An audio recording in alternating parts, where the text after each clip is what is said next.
So hi everyone, இன்னைக்குள்ள வீடியோல என்ன பார்க்க போறோம்னா டயபெட்டிக் நியூரோபதி பேஷண்ட்ஸ்க்கு நம்ம ஹோம் எக்ஸசைஸ் என்னெல்லாம் உங்களுக்கு டீச் பண்ணலாம்னு இன்னைக்கு பார்க்கலாம். என்னன்னு பாத்தீங்கன்னா ஹீல் அண்ட் டோ ரைசஸ் அப்படின்னு சொல்லுவாங்க. ஒன்றும் இல்லை, உங்க பாதத்தை ஃபர்ஸ்ட் காலை ஊனி இப்படி தூக்கணும். அதை அப்படியே கீழே வச்சுட்டு அப்படியே உங்க விரலையும் அதே மாதிரி தூக்கணும்.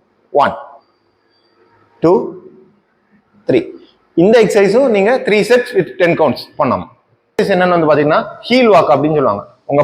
உங்க விரல்களை தூக்கிட்டு உங்க பாதத்தை வச்சு ஒரு 10 ஸ்டெப்ஸ் நடக்கும். லைக் 1 2 3 4 5. இதே மாதிரி நம்ம இனி டோ வாக், அதாவது நம்ம பாதத்தை தூக்கிட்டு நடக்கணும். லைக் 1 2 3 4. இந்த எக்ஸசைஸும் 3 sets with 10 counts நம்ம பண்ணணும். ஸோ அடுத்த எக்ஸசைஸ் பார்த்தீங்கன்னா காஃப் ஸ்ட்ரெச்.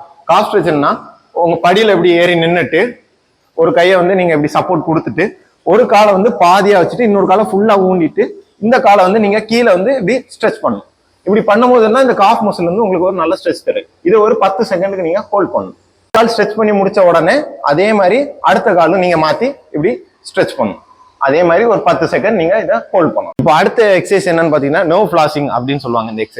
இந்த எக்ஸசைஸ் எதுக்குன்னா உங்களுக்கு அந்த மறுத்து போன ஃபீலிங் மாறதுக்காண்டி கொடுக்கக்கூடிய எக்ஸசைஸ் தான் இது. இது என்ன பண்ணணும்னா உங்க காலை இப்படி தூக்கி இப்படி பிடிச்சுக்கணும். உங்க 2 கையை பிடிச்சி இந்த தொடையை பிடிச்சிட்டு இந்த காலை மட்டும் இப்படி தூக்கணும்.